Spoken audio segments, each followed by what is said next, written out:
Hey guys, what's up? Zax here, and we are here with the next episode of F1 Championship Edition, and I'm determined today to have a good result. Finally, we've had such bad luck over the last couple of races, more like 4 races, and I really am just determined to get a good result finally. I need to get a good result, otherwise Toro Rosso probably are going to sack me mid-season here, and I might be left without a drive.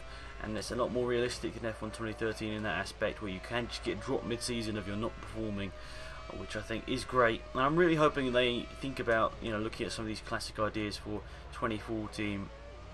I know this is quite an old game by a different developer, but I really hope Codemasters do have a look at some of the older F1 games and see what they had in and make what made these ones to remember. In my opinion, 2010 and 2012 were F1 games I'd remember for a long time, just because they were the most enjoyable to me. And especially 2010, because it was just so groundbreaking. They brought in so much new and amazing stuff, and it was just sad that they couldn't really keep it up for 2011. But in my opinion, 2012 was great, and 2013 was a decent game. It's just it was quite flawed by the online. So yeah, looking at this, I'm not really sure, as I haven't really got a chance to play online because obviously they shut off the servers last year. I did play one match or something online when I had it about 2 years ago, but yeah, I didn't really have a good chance to play it. And there you go, that's my flying lap complete. I'm just going to return to garage straight away, and hopefully that is good enough to we'll continue in a few moments with the second knockout session, where we'll decide get into the second session, which is exactly what I've done. And advance the time, and advance the time again, and give myself one lap.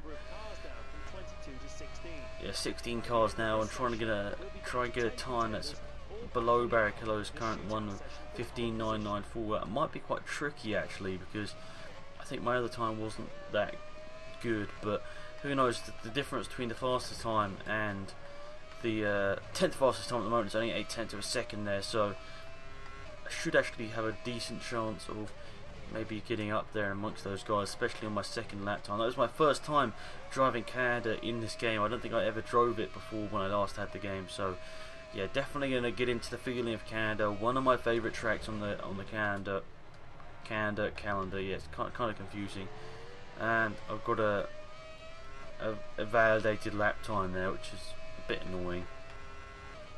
We'll see what lap time we get though. Oh, I've messed up that one a couple of times as well now. Can't be doing that.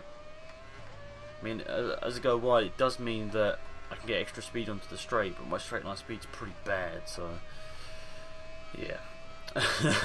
as my straight line speed's pretty bad, it doesn't really matter if I try and get myself more speed.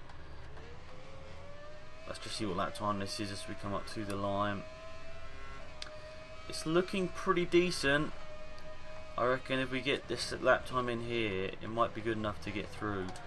Ooh, bit of sliding there. On second thoughts, I'm going to have to have a pretty ace part, the second part of this lap, or rest of the lap, to have a chance of getting through. Bouncing off the wall a bit there. I wonder if I'm going to be fast enough.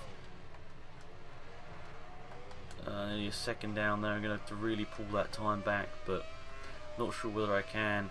Just got speeds through to the session as well. I need to perform in this race and get a decent result. And that's the session over. I knew it was as soon as I hit the curve. I didn't realise it was going to throw me off. Damn it! I just can't. When I'm under pressure in these qualifying sessions, I just can't live up to it. I don't even get a qualifying lap done, but just annoying. But really, at the end of the day, you don't score points in quali. It's a pretty good lap by Button there, nearly grabbing pole, and Raikkonen ends up 6th on the grid, but with the fastest time overall. Right, touch wood. Let's make this a good race.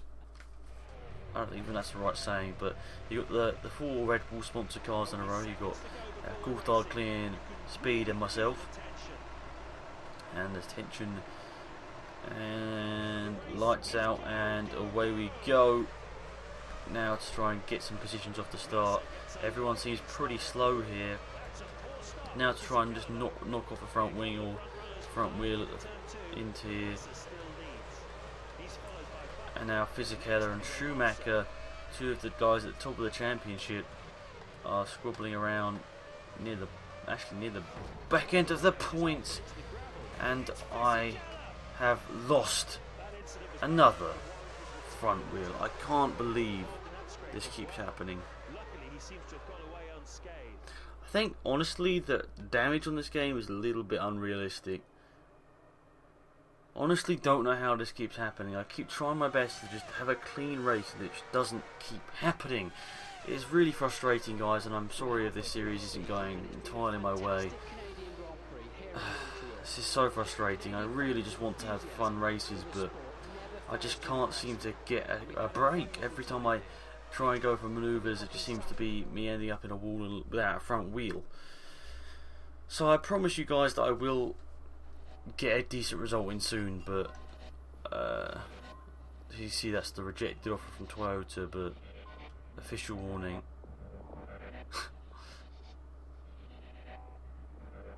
Oh no, looks like Toro Rosso are definitely looking at firing me here. The next race I will be in the top 15 at the end of the race, I promise you that. See you then.